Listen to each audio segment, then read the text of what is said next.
All righty, we're live. So I'm here with Brian Gregory, another member of the RPG Techniques Consortium, the elite group of. Well, let's cut that crap out. Yeah.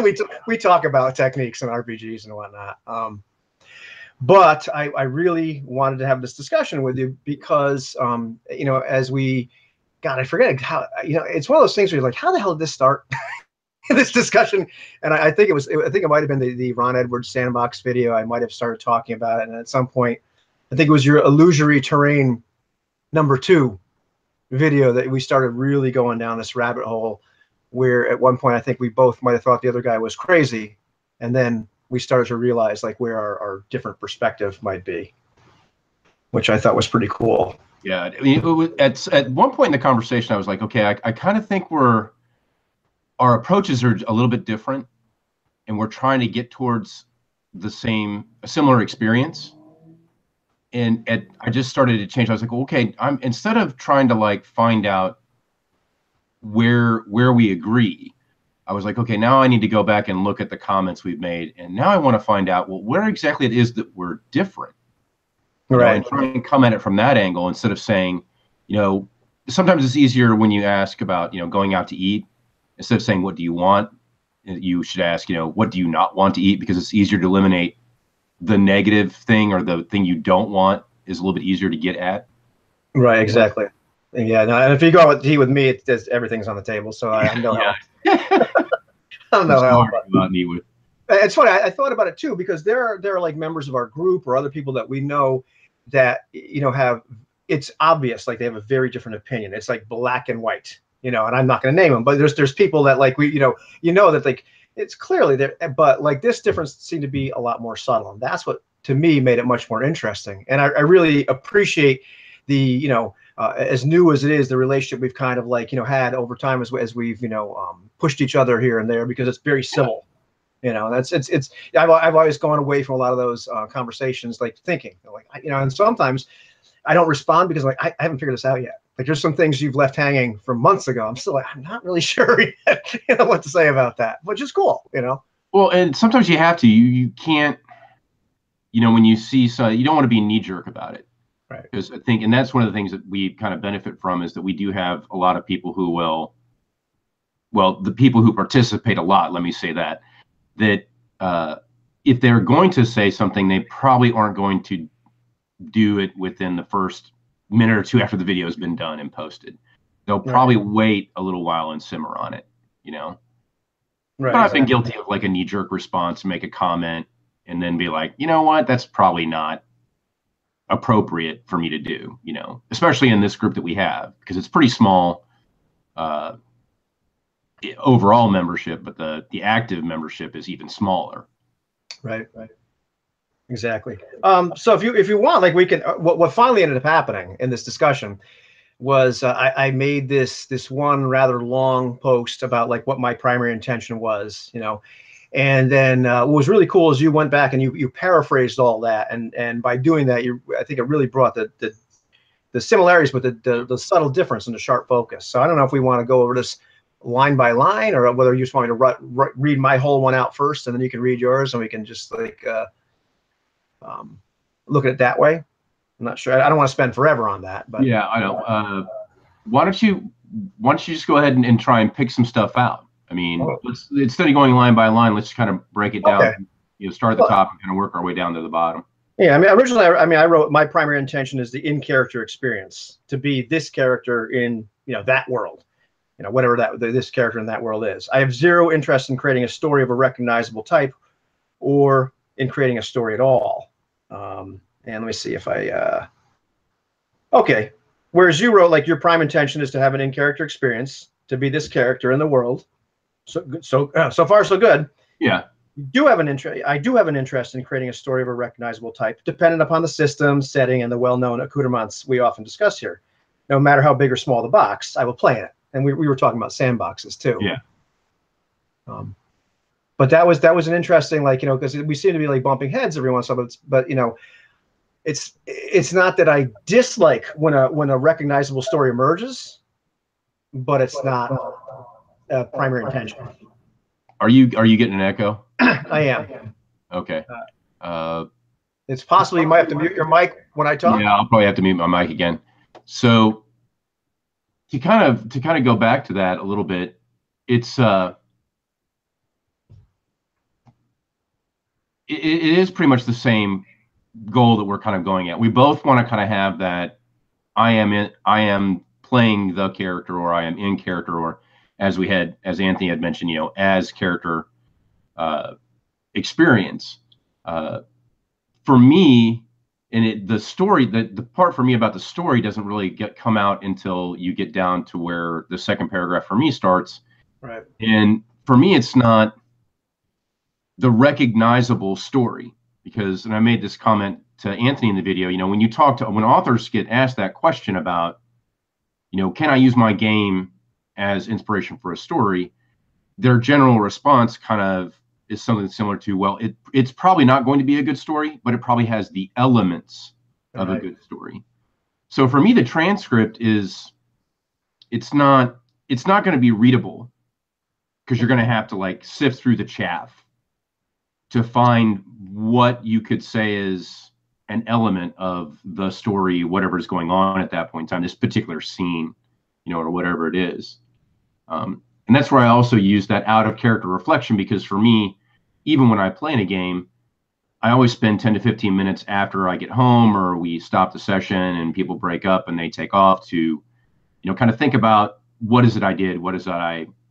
If I'm the one running the game, what are the elements I need to pick up for the next time? If I'm the one playing in a game, what did my character do that I need to kind of carry into the next session?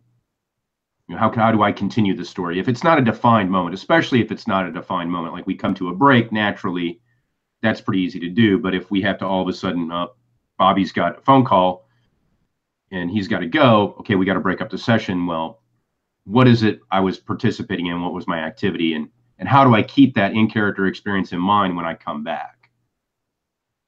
Right. Yeah. I get that. I mean, it's funny. I just want to go back to that paragraph, or little blurb. I guess it's a paragraph. Yeah. I wasn't an English major, by the way.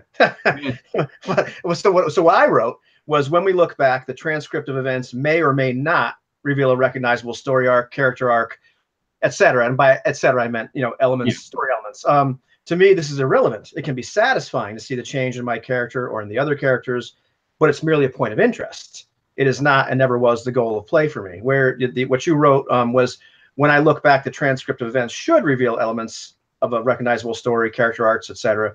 To me, this is one of the many goals of the experience. I find it satisfying to see the change in my character, other characters in the world around me. Out of character reflection reinforces the character lens and helps me to keep within the IC mindset. This includes understanding what the boundaries of the boxes and frameworks are. And that's, what you talked about, the after the game reflection, to me was really interesting, because we do a lot of, I mean, if you watch the All for One series, and who wouldn't, because it's wonderful. Complete, shameless promotion, but we do the same thing. But a lot of times, what especially I think Anthony and I get, Francois too, we'll talk a lot about isn't that interesting? I think we discover more who our characters are. It's not so much that we look back and see the elements of a story, or we look and say okay, well, this is what I need to kind of concentrate on next time as a game master or as a player. It's more like sitting around, and sometimes we talk about our own character, and sometimes we talk about the other guy's characters. I didn't know that about them. That's really interesting. And it could be, recognizable changes and all this kind of story type elements. And it could be more I think I know this guy better now. And that, maybe that's a subtle difference, but to me, that's a difference. Oh, it is for sure. I mean, when you're, and kind of, not to use a Bruce Lee type quote, but,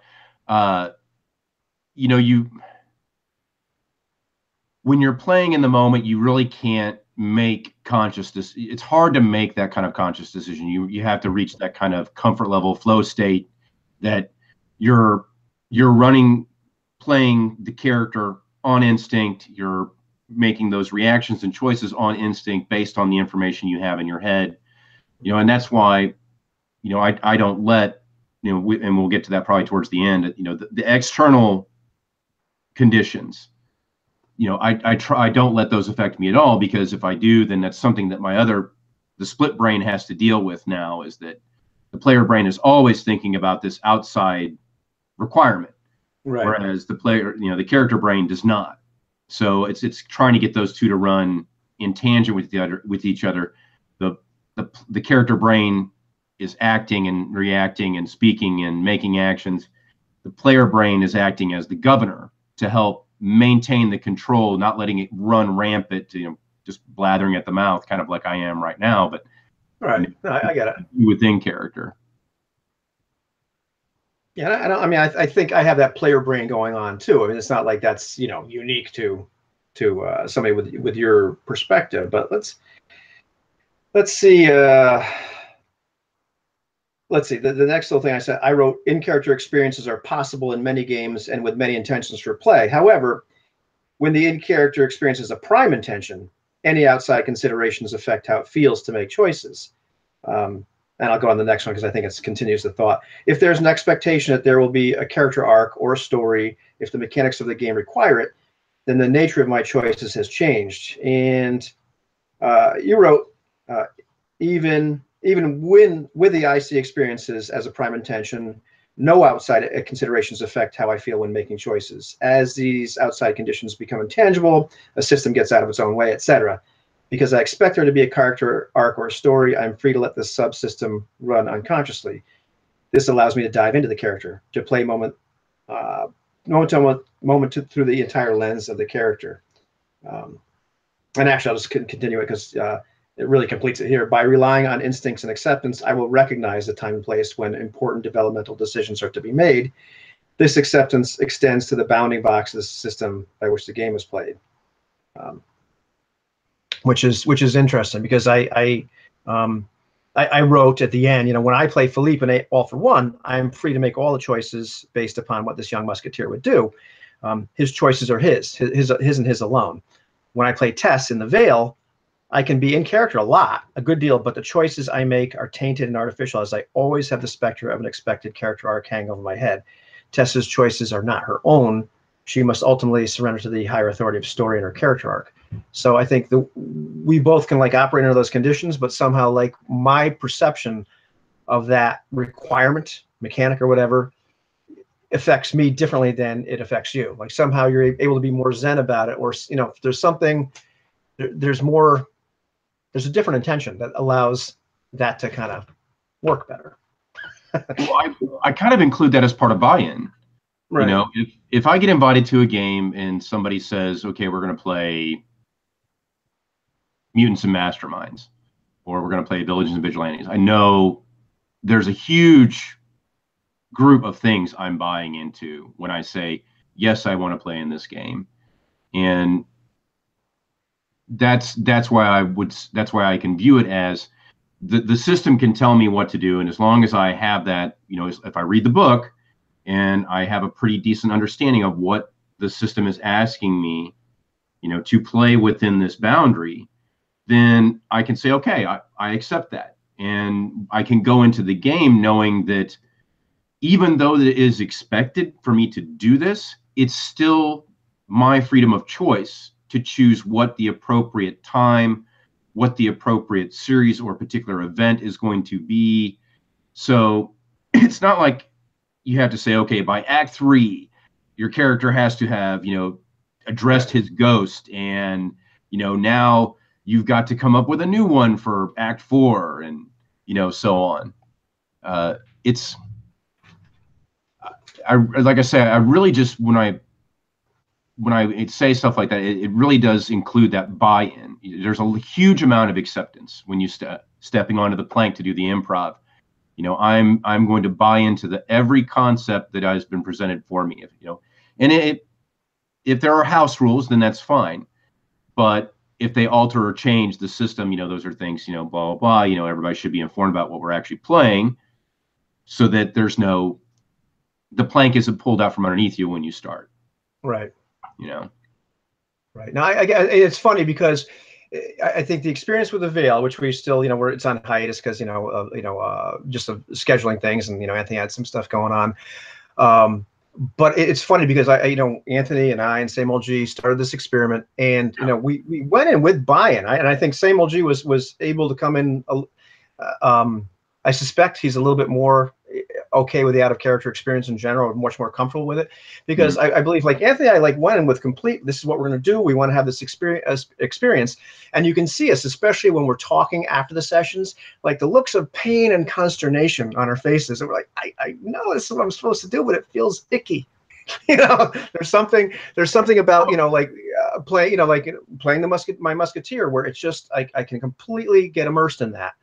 And he's had changes. He's had some things that like, wow, that's really remarkable what happened. I know this young man better. I've made these choices, and there's something about playing. And I try to be as in character as possible, or play as the character.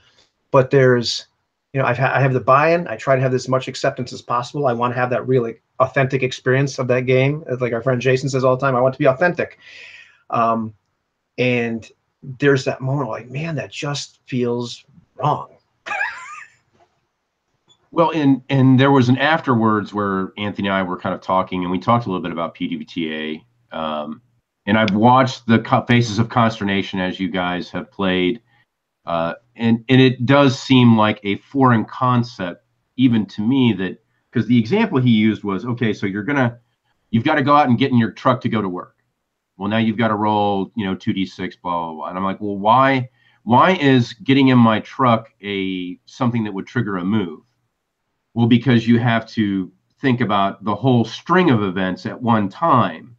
Right. Getting in the truck to go to work, to punch that guy in the face that's really pissed you off, Okay, now it's not the getting in the truck that is causing me to roll. It is the end result of the narrative that is actually being the cause of me rolling. Yeah, you've triggered I'm going to drive over to Bill's house to kick his ass move. That's on page 4. But it's not the, okay, well, if I get it in the truck and go to buy groceries, it's not if I get in the truck to do something. It's a very longer ball of the narrative that you have to kind of think about, when you're saying something like that. You have to not only think about what you're starting, but where it's going to land. When you throw that ball up in the air, what is the end result? This is what that's what I see from PBTA, is that's what you're actually rolling for. It's not the instance of me getting in the truck and backing out of my driveway as the guy who's coming down the street, make a driving roll because he's a little drunk, where we would do in other games, because that's the inciting incident for the roll. It's the entire narrative of me being in the car. I get in, I'm pissed. I'm thinking about how I'm going to approach this guy. Where is he going to be at when I get to work? Is he going to be back in the warehouse? Is he going to be over in his office?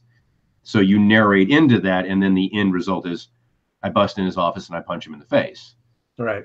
So, and I can see the difference there, and it's I think a lot of that has to do with that particular style of play, because it is such a long ball narrative. We're so used to just saying it and going, saying it and going, saying it and going. Do we pick up the dice now? Do we pick up the dice now? It's not 5 minutes worth of narrating the action. It's I raise my sword and shield and step back into a defensive position. It's very short, very limited quips of the conversation. Yeah, I think that's part of it too. Like we had this discussion, and where it's a lot of at least the attention for me and the in character, or perhaps the as the character. But I don't want to step on Anthony's concept too much, because I think we're just still trying to flesh this out. But I think it's a good, possible, useful distinction. It's very like in the moment all the time. There is no long ball. I mean, the character may have goals and fears and plans, and just like you and I, like plan for the future, have things that they want. But it's more like making a decision. What would this guy do right now? Whereas there's other expectations, there's other intentions where you are kind of looking at like the longer throw, so to speak. There's an interesting thing that Ron Edwards said at the very end of his Kitty Box video. It's around like, I forget what it was, like, 1 hour and 22 minutes and a couple minutes long, but they're talking about the 2 possible intentions for play, because I believe they've thrown simulationism under the bus for the time being. But really interesting, because they're talking about the sandbox, and I said the two intentions for play, like either like, do you have what it takes and be step on up? And do you have it, or, and here's what really, really interesting. He said, or what is your engagement as an audience member who also has agency via a character or some other instrument? Story now. And that's, really interesting, because if you take that, like, your engagement as an audience member who has agency via character or some other instrument, but generally it's a character, that speaks volumes to me about this idea that you're looking at this kind of long throw. You're looking at, like, there should be recognizable story elements. I am an audience member on some level that I want to see or help participate in, because I have agency via my character, creating this thing, and it is almost like just the words audience member really kind of jumped out at me, because that's this point of thing where you should be able to look back and, like, dude, that's cool, and I want to watch this happen. Whereas, for me, the pure, like, playing as the character, I may look up every once in a while, but it's more like the experience of being Philippe Moreau in Paris, right then, right there. And if something interesting happens, that's wonderful, but it's different. Okay, so, and this, I think I mentioned this too in the post. For me, when we're using the GNS stuff, I don't comfortably fit into one of those categories, because like I was talking with Anthony, I can play the character and be the audience of another character at the same time, because it's the character's consideration of the relationship. When you can have the interaction of me as character making the jibes, the gouges, the friendly, witty remarks, the quips about how badly their fencing skill is, how poorly the shine on their boots is. That is also, trying to help one reinforce their character, because if their character is slovenly and maybe they didn't put enough points in, armed combat to decide to take a fencing skill or whatever, the game. But he has wonderful hair. Wonderful hair. But he may, and that's the problem with Moriel, is that he spends too much time grooming his locks. Right. And so you can play audience and play character at the same time, because you're reinforcing character concept, you're reinforcing character beliefs by paying attention as one character to another, the role that you play as the character to another. If you can verbalize and externalize those views, those observations, it will pull that other player into playing the character more and more and more, because you're making them more aware of the facts that they've already stated about their character, the truth that they have introduced about themselves.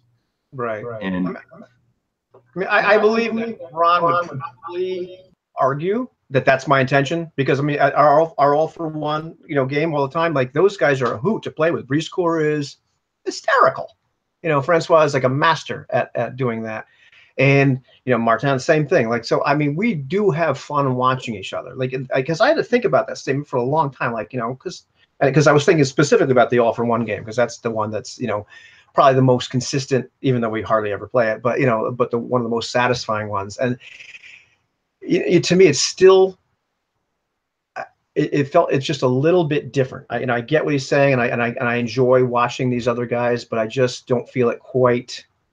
The primacy for me is still about the in-character experience. Like, it's the watching these other guys.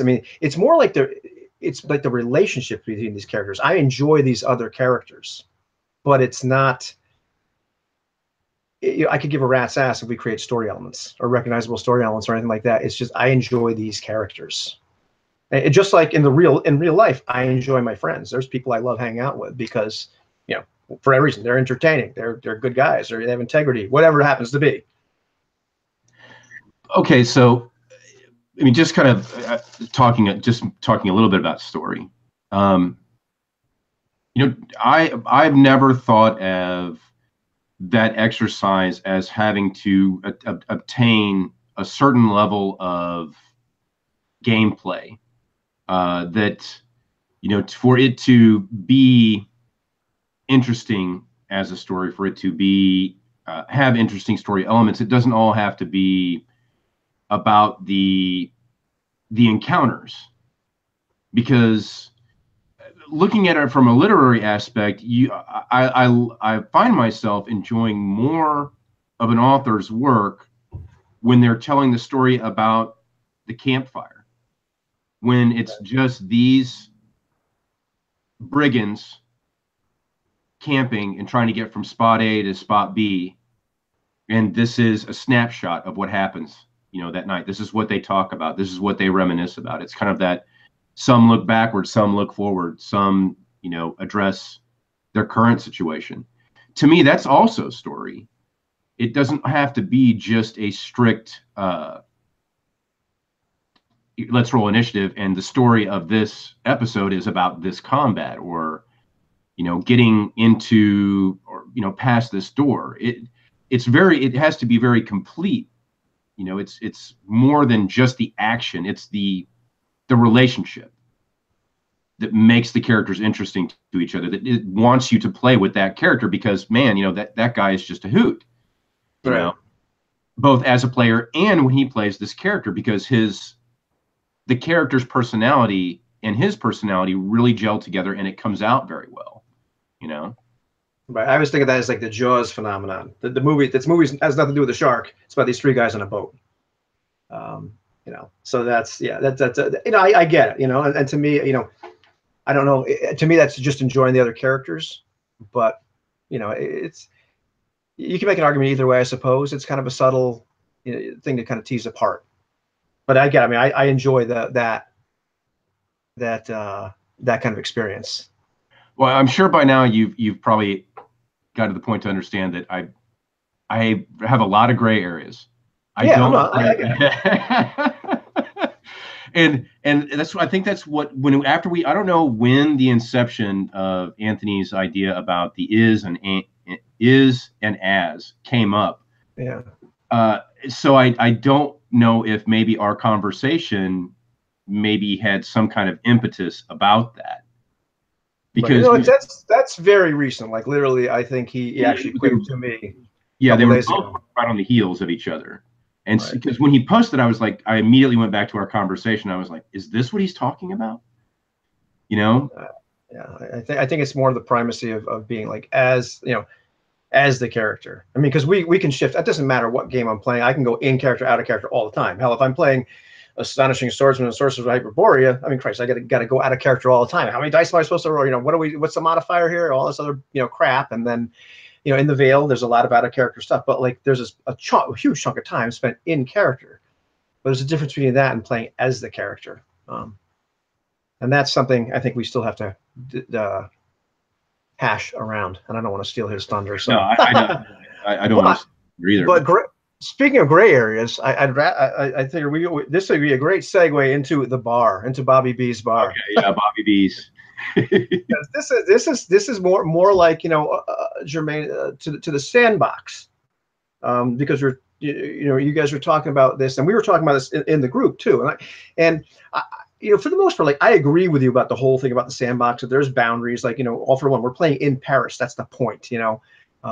We could expand the sandbox later. But we play in Paris. We're in the service of the king. We can, and so that you agree, you buy into this area, and there's things on the that are fuzzy on the outside. And I remember making that video about like, when is it not a sandbox? Talking more about like if you invent certain elements, like they're in the fuzzy area, or you're inventing elements because the characters find them interesting. I have my own answers to those those questions. It depends on, it's situationally dependent, but. You guys talking about the idea that you're in Bobby B's bar, and that there is that reluctance for a lot of people. Like, say for me, it took me a while to be able to start to invent, instead of saying, "Gee, is there a bottle or something I can bash this guy over the head with?" Saying, "Well, I pick up the beer bottle on the table next to me, and I smash this guy over the head with it, or try to smash him over the head, because it makes absolute sense that there's going to be a beer bottle there, and." Becoming comfortable with introducing little teeny elements into the story like that are just genre appropriate. But then those other three examples were really interesting when you're then extending it to like, okay, well, I'm going to get the shotgun that's behind the bar, or the pool cue that has a crack in it over there, or the spare change that, you know. Well, let's just stick to the pool cue with a crack in it and the shotgun, because I think those are the important ones. And Anthony made this really interesting distinction. Okay, are you just inventing that there's a shotgun behind the bar, or inventing there's a crack in the pool cue because that's maybe genre appropriate? This guy would have a shotgun behind his bar, or there should be a cracked pool cue there, or have you done something before? Has something else happened before where you know there's a shotgun there? You know there's a crack in that pool cue because it's been established as true already prior to that incident. And it is a good distinction, because at one point somebody has to make the decision. So we know Bobby B. We know he's had some rough customers in here, and so we decide, you know, Bobby, we got this double barrel shotgun. We're going to leave it for you because we don't want you to get mugged. So, you know, there's that form of introduction. Now, you didn't make the shotgun. You probably, as a character, went out and got it, acquired it, however you want to go about doing that. But what was your impetus? You know, it's hard to talk about these things without setup, but what was your impetus for dropping it off at Bobby B's? Did you invent the idea that now that you think Bobby has had some rough guys in here and he may be in trouble, and that actually the neighborhood is a little rougher than we have been led to believe? What level does that go to? You know, that you're introducing this, you're not creating something, but you're changing the settings on the environment, so to speak. You're playing with the sand, you know. Yeah, you're kind of shifting the sand a little bit and saying, okay, now Bobby B's feels like it may be in like the meatpacking district in Chicago. You know, it's a nice place, but it's not necessarily the safest place to go and get dinner or go and hang out at a bar. The thing with the pool cue, you know, and we talked about, well, how did it get cracked? What brings that crack into existence? Was this a failed roll because he was hustling some guy and he rolled on the break badly because he was like, I'm going to go for a trick shot and I'm going to sink the 8-ball right off the break. And so player rolls and it's a catastrophic failure, whatever you want to, the worst roll you could make. And so this introduces the crack now into the world, because we've always talked about having some kind of narrative result. Well, what does that look like? What does failure look like? Right. What is the lasting result of it? Like I mentioned to Anthony, I'm willing to maim my own character if it fits. Right. Yeah. Good. I mean, I've got no problem doing that. And his thing about the spare change, well, maybe that's spare change you guys left behind. Yeah, sure. We always leave extra, nickels, dimes, and quarters in Bobby's tip jar, because we never know when we might be $1 short, Right. And Bobby's always been great about giving back the tips that we gave him. Right. So how much of that improv and introduction of facts, of heightening the setting and heightening the scene, are you allowed to introduce? Right. Even if it's preconceived, we can still improvise the reason it's preconceived. We give Bobby the shotgun because, well, why are you giving it to him? Because we think he's in trouble. The neighborhood's kind of bad. We fear for Bobby getting robbed. We like coming here and hanging out. Well, now you've improv and invented a whole string of things, even though the shotgun was not just pulled out of the air. Right, exactly. And here's where it gets really interesting for me, is like, there is that thing where, like, okay, if you give Bobby the shotgun because you think the neighborhood's dangerous, there's two ways that can go. Either now the game master creates the fact that this neighborhood is dangerous, or you simply think it's dangerous. I mean, these are two different things that can happen. Either it's just, and this to me is relevant for like the in character or as the character, like you're trying to be as the character. Did you in fact change? Did you move the sand around at all, or was your character simply, they're not really sure if it's dangerous, but it seems like it's dangerous, so I give Bobby the shotgun? But then here's the point. Now something goes down where now a shotgun would be really freaking handy. Okay, so situation one, you as the player invent the fact that there must be a freaking shotgun back there. Okay, so you've invented this. To me, at some point like that, it's not a beer bottle anymore. It's something that may or may not be there. It's genre appropriate, but it's getting closer and closer to being a crowbar. We could invent a crowbar. Like, yeah, he's got a crowbar hanging on the wall. What the hell is a crowbar doing? But it's a shotgun. At that point, something like that for me starts to violate the feeling as a character because I'm inventing stuff in the world. I've crossed a boundary, and the boundary can be really subtle. I remember Anthony talking about this. It's really fine line. Like when is that? Second scenario is you've bought Bobby the shotgun. It's there. Okay, that to me is just natural chain of events. That shotgun's real. You may have bought it under false pretense, or you just don't. You were incorrect. The neighborhood's not that rough, or maybe the neighborhood is. Doesn't matter.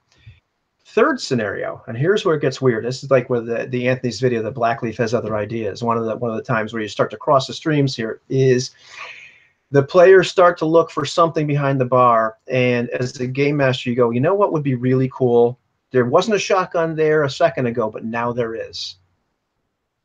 Either they need a shotgun, it would be great for the story, or, oh crap, I think these guys are about to get killed. I didn't plan for this to go down this bad. Whatever it happens to be. And there, once again, there's that moment of you're moving the sand around. But is this messing with the character experience? Because sometimes as a player, you can tell that this wasn't there a second ago. There's something, and that's where it gets, for me, it gets subtle. It's like some people just like, and I'm one of them. It's like, I'd rather not you'd not put the shotgun there because it was supposed to be there, or because it would be really cool right now. Either it was or it wasn't.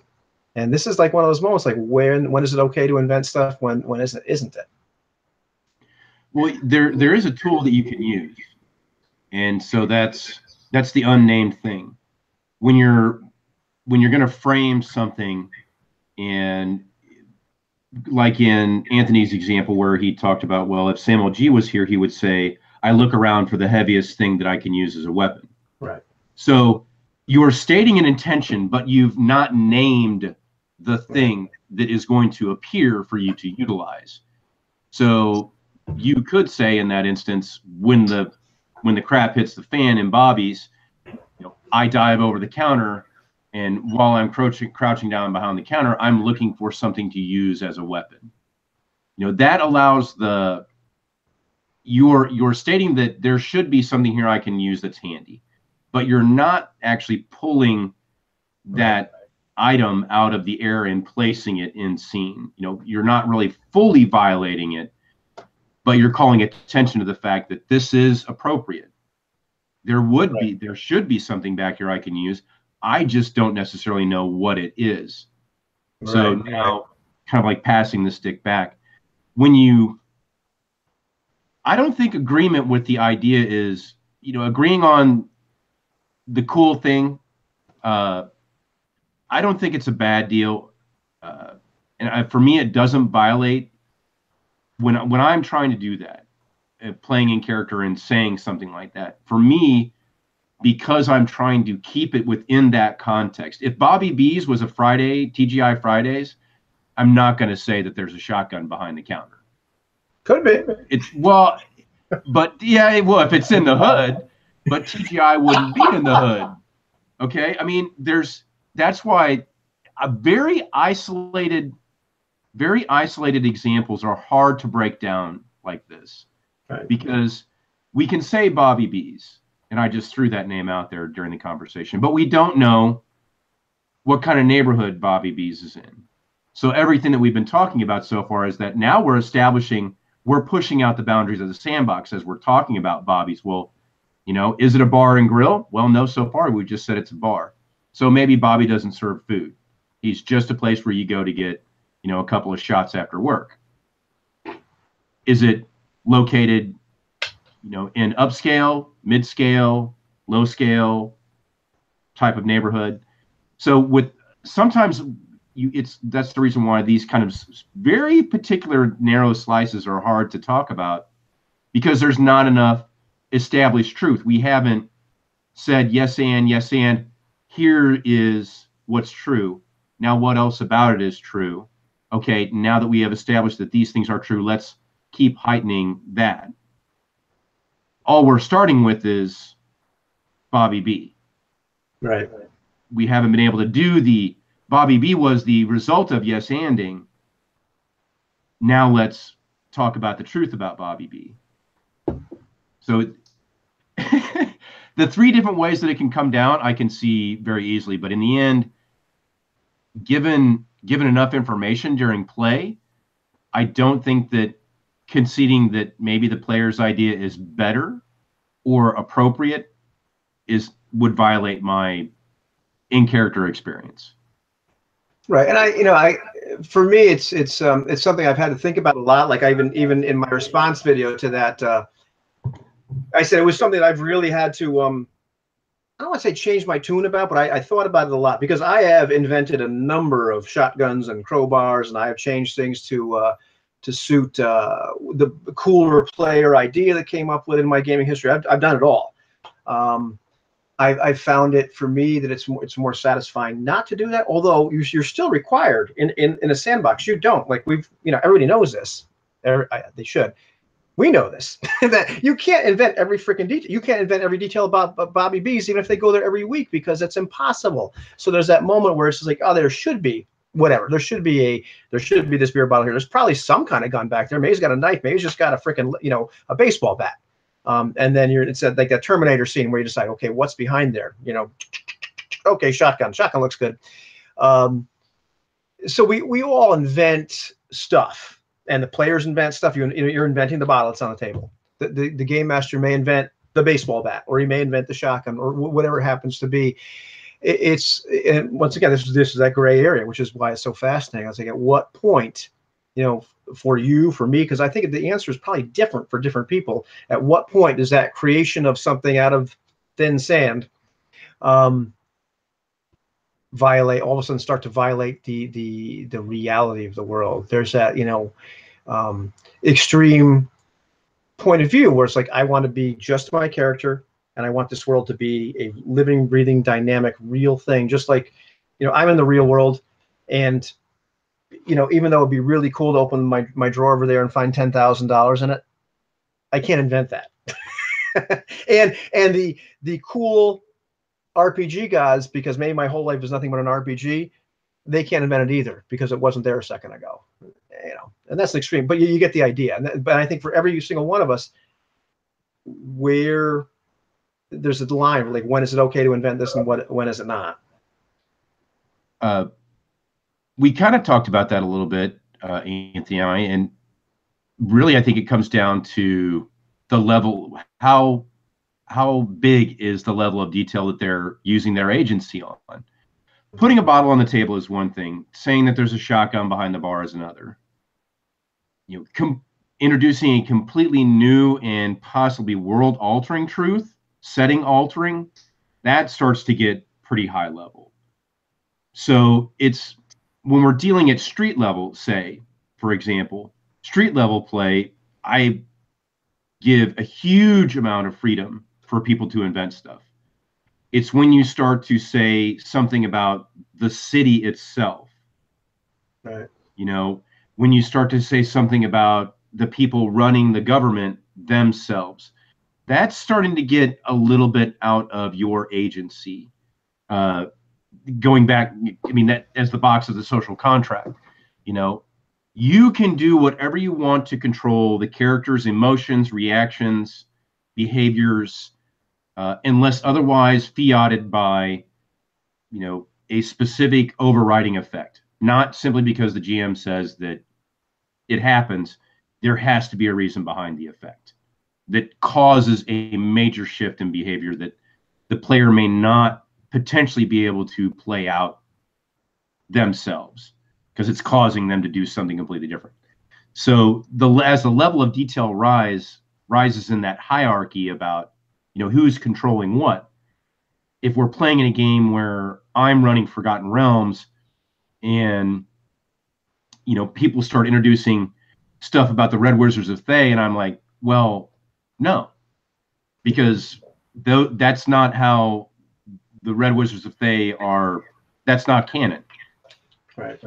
So now you are starting to go beyond your authority. Well, we think the Red Wizards of Thay would be doing that. No, they're not, because they have a plan.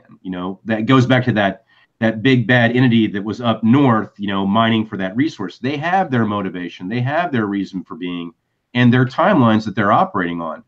You do not have authority to alter that or shape that or change that in some way to fit your given situation now. So for me, when the invention is happening, it's got to be primarily street level stuff. Now, if a player wants to say use a skill, they're out in the wilderness doing some survival and they want to look for something edible and they want to make something up, that's still street level to me. That's not necessarily a world altering fact that there is an edible plant out here that the player can find and they name it and they say what it does. I mean, it's not magically healing, but right. You know, but they can introduce these minor facts that can help flesh out world build in a sense, more or less.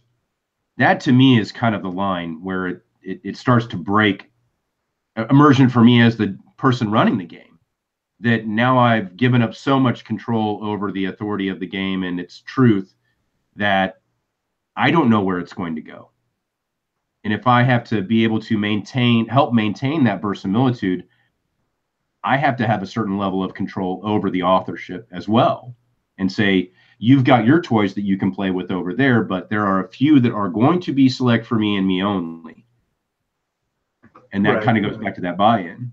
Yeah, and that's part of what blows like in-character experience or as a character experience for me is at some point, if I'm inventing too much about the world, then I don't feel like I'm the character anymore. I'm the character that has these magical powers, and it's just, you know.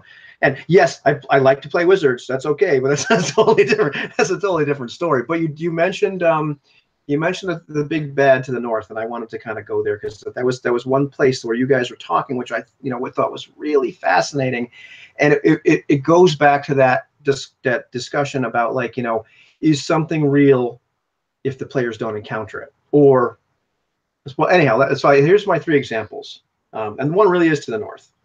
So the first one is one of my favorite tropes ever: the Hobgoblin army to the north.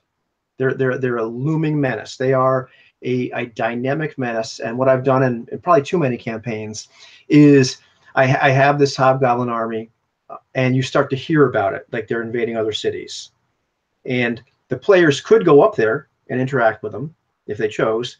They could run. But at some point, there's a timeline when they finally will end up invading the area where the players are. So that's one. So that, I think you could probably argue that really exists. You know, you're the effects of that particular threat are palpable. They're real, and I think it's not something that you could, like, somebody would argue, like, just because we haven't seen them doesn't mean it doesn't exist. It's coming. There's a timeline. Here's the other 2 ones, and unfortunately they're to the south, but that's because canon. Here's the second one. You've got this thing that's frozen in a Norwegian camp in Antarctica. Now, 3 years from now, somebody else is going to discover it. However, if the players go there first, they'll discover it. Is that real? Is that, you know, something that even if the players don't encounter it, is that real? But they probably will eventually encounter some kind of, there's probably something really bad that's going to happen if these other people encounter it. You know, it may or may not trigger some chain of events. But the third one, there's a frozen city in the Mountains of Madness in Antarctica. The only way the players are ever going to interact with this thing is if they go there. Nobody else is going to discover. You already figured out your timelines as a game master. Is that real if they never encounter it?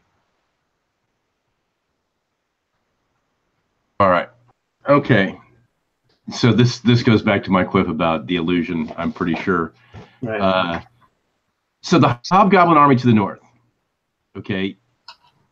We are, in my discussion with Anthony, we were talking about, well, okay, it exists, it has an intent, and it has a timeline, and it's definitely going to do something. But until you see evidence of the threat, it still feels non-existent.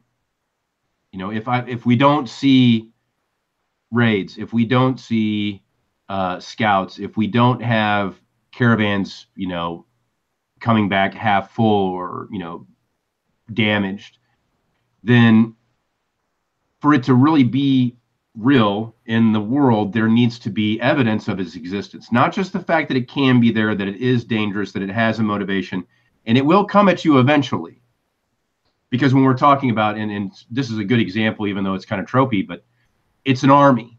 That thing is going to leave evidence everywhere. It is going to be, if the people in the town are not evacuating already, the threat already doesn't feel real to me.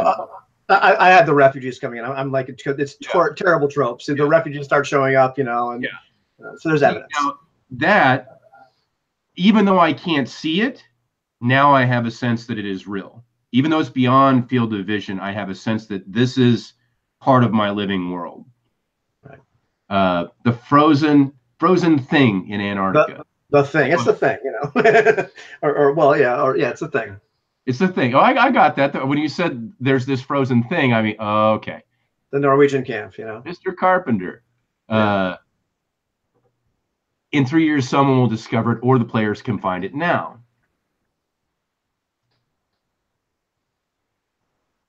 It's out of view unless it's going to affect me as a player, unless it's going to come into my field of view, something other than, say, the nice old Call of Cthulhu newspaper handout. Right. To me, it doesn't still seem real. It's not part of my field of view, and I'm not interacting with it. It's not a threat to me.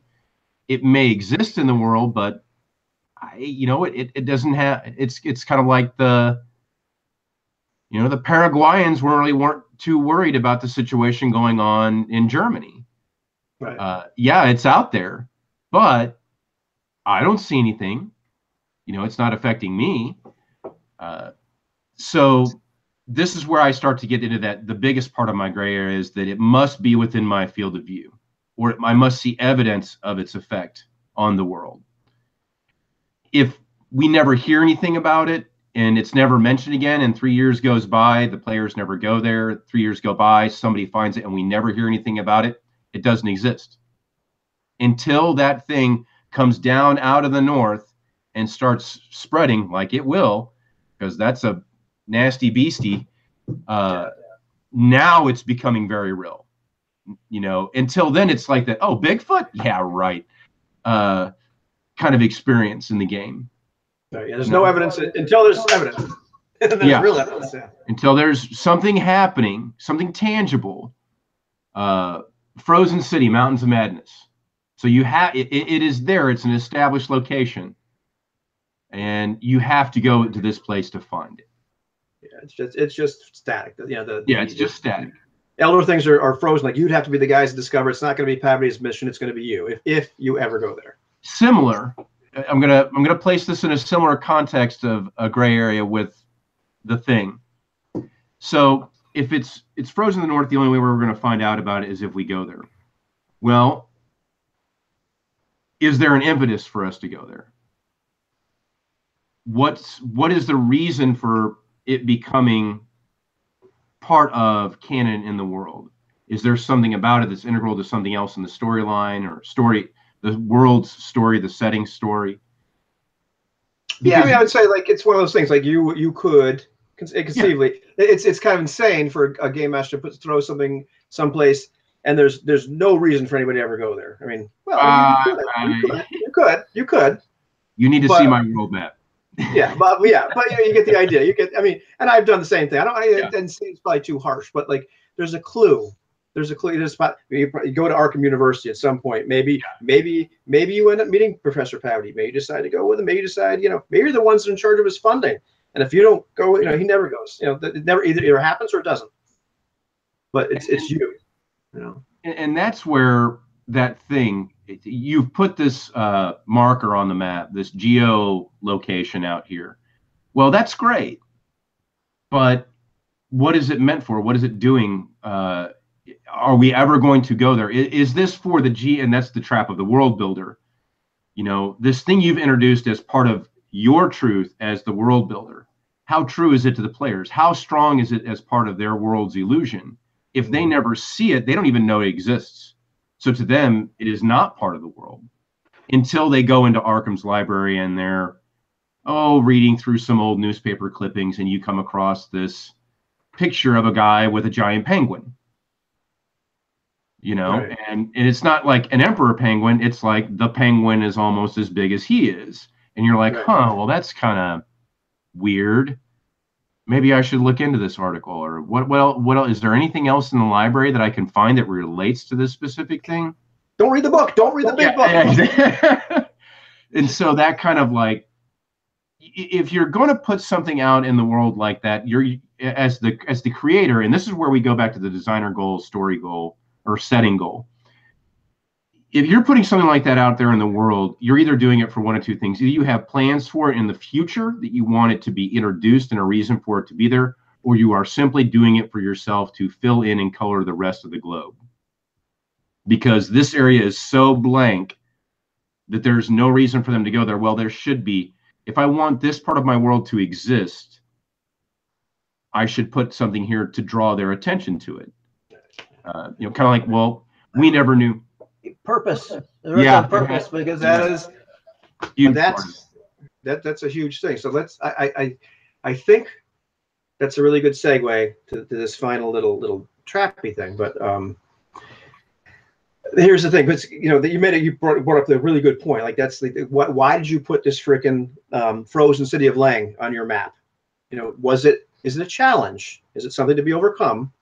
Is it part of some kind of story? I mean, maybe they can fall. It's a possible story arc. There's a great quote, I think, by Frank Menser. I think Frank Menser said it. Well, like a sandbox creates the illusion of there not being a railroad by putting so many railroads in one place that you could hop the different trains. You can hop the A train. You can hop whatever. So it's a challenge. It's a possible story element. It's an arc that the players could follow if they choose to. You follow the clues here. You see the giant penguin photograph. The next thing you know, you're there. Or you put it there simply to put it there. It's a part of this living dynamic world. It's a kind of a static one because it's frozen, but it's an element in the world, and it's a matter of purpose. Because I remember you guys talking. You talked about the idea this threat to the north, whatever the hell the threat was, and the purpose was to engage the players. Maybe not, and I think that speaks to a different intention of design and intention for play. It's not something that it's supposed to encounter the players or be a challenge or be a story element. It's simply there. Why is it there? Because it's there. Which brings me to this great. I don't want to talk about traps. I really don't, because that's a rabbit hole that like you can never get out of. You're trapped. But I had this discussion about traps, and I made a little video about it and everything like that, where I realized it was really more intentions. We weren't talking about traps, we were talking about intentions. And there's this great quote by Matthew Colville. He may have not made up the quote, I don't care, but he's the guy I hear say it all the time. I haven't watched one of his videos in a long time, but he talks about the idea that the bad guys want to win. He says it all the time. Play the bad guys like they want to win. And I was thinking about like what Anthony said about the idea that you plays the NPCs like in character, like what would these guys really do? They want to win or whatever happens to be. And so we started talking about, back in this discussion quite some time ago, about the purpose for a trap. What's the purpose? Is the purpose to challenge the players? So it's just an element in the world, just happens to be a trap. Is it to challenge the players? Or is the purpose of this trap to kill you? Because they didn't want you messing with their stuff. And as we were talking about before the broadcast started, I've had players be perfectly okay. Like they had a safe house somewhere, they trapped the hell out of it. If you or any NPC or anybody tried to walk in there between the spells and the freaking the scythes and the poison needles, you just been sliced and diced. Why did they trap it? Because they had stuff in there they didn't want you to get at, and they wanted to kill you if you tried. But when they would get on the world, and maybe say they wanted to raid the other wizard's castle, there'd be a trap there. Like, well, this isn't fair. Like, this isn't a really appropriate challenge. There should be some goblins there. So we have no. You know why this trap's there? Because the guy wants to kill you. And the purpose of that trap was simply just to be. It had an intention to prevent people from messing with their stuff. It wasn't meant as something to engage the players. It was just a logical thing in the world. It was the world playing in character, so to speak. It had no intentions. It was there regardless of whether the players interacted with it or not. It didn't have a, it didn't have some kind of intention. If the house next to me blows up right now, the world didn't have some kind of intention to get my attention and get me involved in the story or to challenge me. It's just freaking what happened. I mean, there are events, or maybe I guess I should say, like, particular things in the world that they just have like a static function. The purpose of it there is for home protection, right? I mean, that's why, a Serac in Tomb of Horrors has all this stuff there. One, they're there for protection, and two, they're there as the test. If you can survive, all the way through to the end and, become the overman, all that kind of stuff.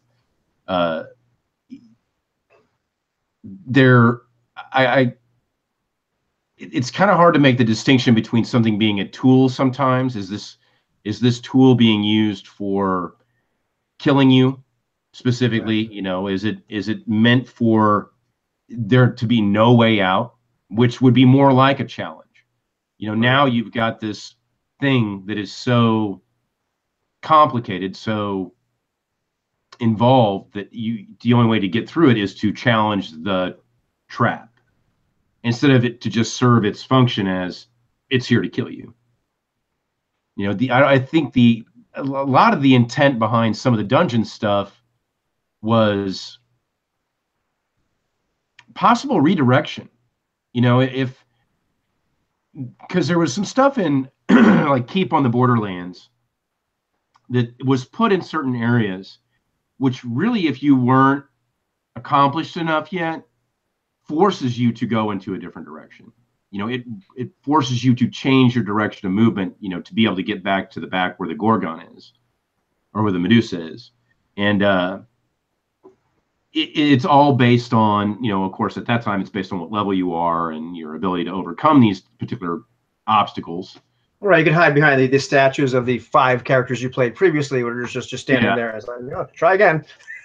Well, I mean, even more reaching than that, because as you go through that warren, Keep on the Borderlands, they're not all uniformly equal encounters. I mean, they weren't quibbling about not regarding balance at all as far as encounters go sometimes. And some of those were a little bit harder than the others. And it was up to you to kind of realize that, is this the challenge that we're supposed to be here for? Or do we need to really reassess what the purpose and intent of this guy is? The orc family that was living next door to the ogre, right, who would come out and that introduction of the moral decision, I guess, was what they were trying to get at. But that in and of itself is kind of much like a trap.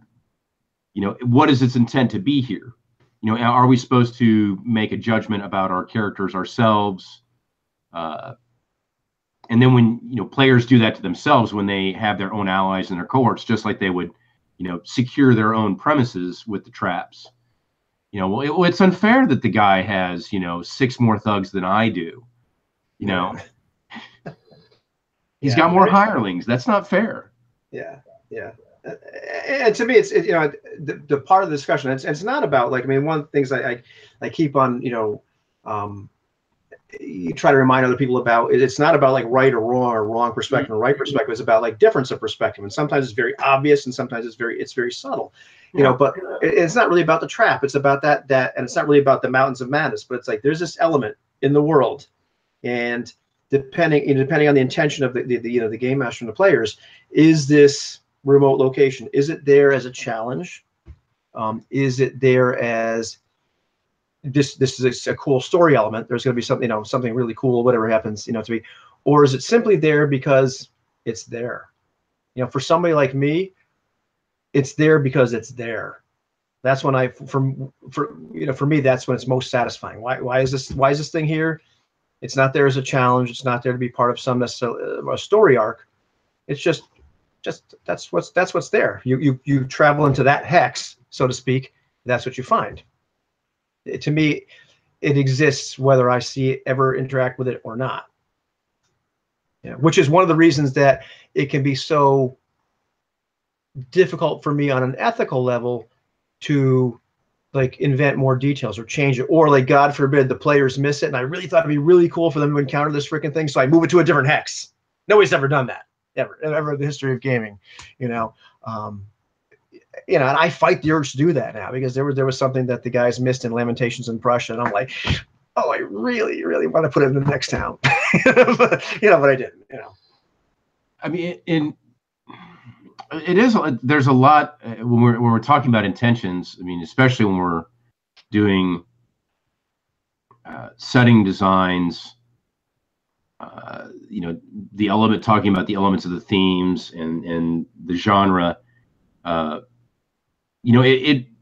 I've done that with my map. I mean, for my setting that I have, I put dots on the map. The dot is just there. I don't even really know what is there yet. I've just said, you know what, this looks like a spot where something needs to go. Like there's nothing else even drawn on the map. It's the complete blank outline of the continent or the area. No mountains, no trees, no rivers, no nothing. Just the dot has already been put on the map. Yep, so on the random encounter table. Yeah, well, potentially it could be, but there's not even that. There's not even that level of detail that says, well, what is this region? What is is it a jungle? Is it a desert? Is it a tundra? Is it a boreal forest? Is it, a coastal wetland? Well, that would be a little bit more easy to identify, but, it's just the map with the outline, no other icons, nothing, just the dot. So even the whole continent at this point doesn't exist as far as me as the world builder is concerned, even though the outline is there. The bounding box has been put in place, but no truth has been established about it yet. Just that there's a dot there, and someday I'll actually have an adventure there and Greyhawk it out, like you do sometimes. Right. And I do the same thing. It's not a black-white thing. It's just a level of like what, there is a sandbox, there's a place that we're in, there's that kind of like outer area. And sometimes it's just a thing like, I know this guy, this one nation is ruled by some zombie wizard. That's all I know, and it's a jungle. But like they have to go there, and then it's filling in more parts. It's I think to me, when it gets dicey, when it's no longer truth, is when I change the elements entirely. No, it's not a zombie wizard, it's a robot army, or whatever, even though. But that's now that goes back to what I was saying earlier. That's a high level change. Right. That's what I as a game master have made. They haven't had evidence of either. They never heard anything about the zombie wizard, but now it's a robot army because I think it's going to be cooler. And what was I trying to remember what Anthony was talking about when he said, well, what happens when the players get there and they find out that it's not the truth they put out into the world? Well, and this is where he mentioned that whole thing about crossing the streams. Yeah. Was why can't you have it both ways? Why can't both parties have both of their imaginations in play at the same time, or at least be elements of the play? Because we still have to get to the most perilous forest because it's over the hills and through, across the river.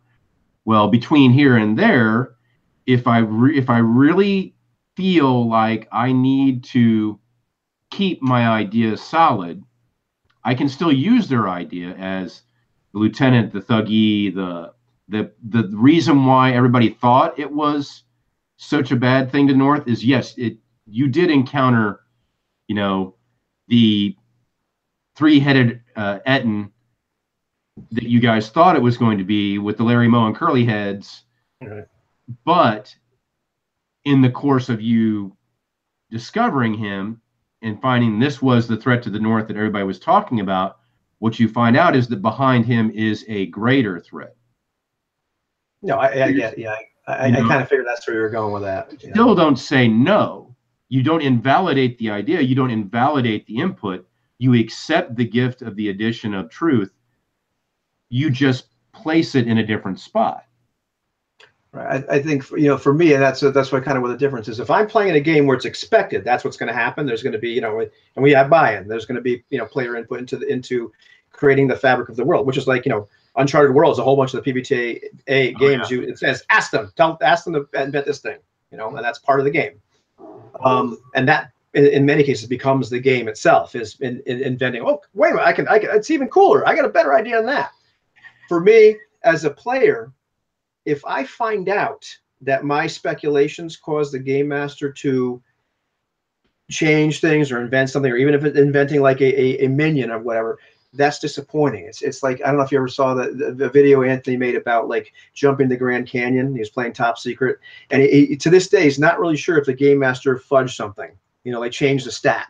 Matthew Colville talks all the time about like changing in the moment of an encounter. Well, I should change this. I should make the monsters tougher. I should make them weaker. Stuff that we've all done, and to me, it's like, as much as that bothers me now to find out that the game master has changed the deal right in the middle to make it easier for me to win or easier for me to get captured or whatever, and not have a legitimate victory or failure, it makes the world feel less real and makes my character feel less real. The illusion has been broken.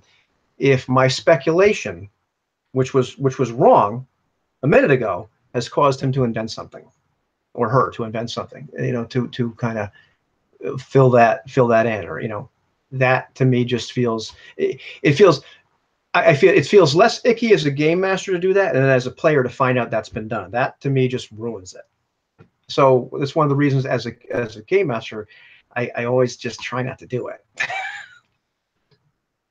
Well, I mean, I have to admit that I manipulate a lot.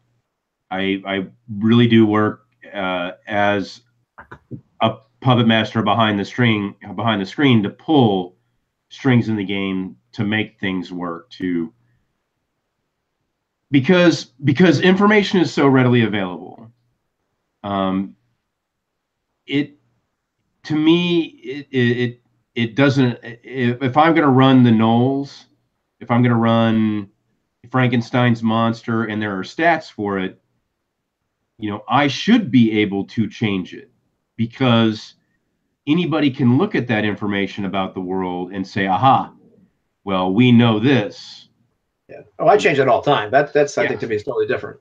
But but now if we're talking about I'm increasing or lowering the hit points to make the combat more challenging or less challenging, the victory easier or harder, that's one of those, soundboard switches that you're moving up and down to say, well, the adjustment level needs to be moved a little bit on the fly. To me, that doesn't invalidate the experience, because if a fight should have been harder than what it was, like you throw a high-level group of high-level creatures in front of your characters, and all of a sudden they are just like, for some reason, the battle is hot, and everybody's rolling hot, and everything is coming up aces for the players, and they are just walking over the threat. To me, it's not invalidating the experience to say, you know what, I'm going to push the level just a little higher to make it not so easy. Because otherwise, it kind of turns them, oh, well, this is the new goblin. This is the guy that we can just, step on and not really worry about. I get it. And for me, it's and I've done that. I've been guilty of everything I say I don't like. I've done. It's been like trial and error. And I'm not saying it's bad. It just doesn't. It's not for me. To me, it's that one of those things, like it's playing to find out. And one of my favorite moments that ever happened was, I played in an LOTFP game, years ago now, like 2010. Man, I'm getting old, but the time keeps marching on. But we had this moment where we meet the Invincible Overlord. He was introduced in the world. It was great. He's this high-level wizard, and we have this moment where like we meet him. He's like some old guy, looks like a peasant, and we get him. It was that moment where roll initiative, and he loses, and we kill him. We like literally, it was over in one round, and afterwards the game master said, well, he was casting time stop. It was like one of those moments where, like, theoretically, it would have been a lot more awesome if the combat went on for 10 rounds and it was this big giant. It should have been. It would have been a great story if that happened. It's one of my favorite moments. It's like that scene in Indiana Jones where the guy comes out with a big sword, and that's what we did. The guy starts, aha, it's like, and he's dead. So and that had the game master change things on the fly and say, well, that's not really cool. I'm gonna give him like 50 more hit points or whatever, something to survive that. It would have invalidated the experience. It would have invalidated the experience for me just as much. And I've talked about this a million times about my wizard in the same campaign, gets killed by an earth elemental in one round. Literally, the thing goes, kills him. The end. And it would have been a lot more fun if it was this epic battle to the death. But what happened was Duras got flattened, in one hit. And I think part of what maybe the difference is as far as like how I run it. I don't say anything. I don't talk about like how I've ran something with people or with the players anyway. I never let them see that part of the behind the screen. Pay no attention to the man behind the curtain. Yeah, exactly. Because I mean, literally, there's just been times where things have been improv into a corner, and then it's just been like, well, now I can't open the book and look at anything, so I have to estimate what's going on. So, was there anything else you kind of wanted to chat about real quick, or? No, I think that was it. I think it was. I mean, to me, it's like really fascinating. Like, I mean, like it's one of those things where like 98% agreement, and like because like I said, we've had other friends where it's like clear. There's no way we should ever even play together. Like we can be friends, but we'd kill each other. And but there's other things where it's just like this really subtle. Like I don't understand. I think the guy he must have misread what I said. Yeah. And then you realize no, it's not. It's just this little thing, which I think is fascinating. It just proves to me just how diverse this hobby really is in terms of not just in all the great games we get to play. Yeah. But like the intentions. What do I want out of the experience? What's the hierarchy I put these various elements, of like the challenge, because I like a challenge. I'm not gonna, say I don't like it at all. I do enjoy sometimes when like I can look back and say that was a really cool story. Like we still talk about that one time that we talk about the time that Breeze Score tried to seduce the queen. That's awesome. It's there's this little recognizable story element that I find satisfying. But it's not on my hierarchy, but like way up there or something else. It's interesting to say how other people kind of order them, or like or are they on the even playing field, or fascinating. It was a good conversation.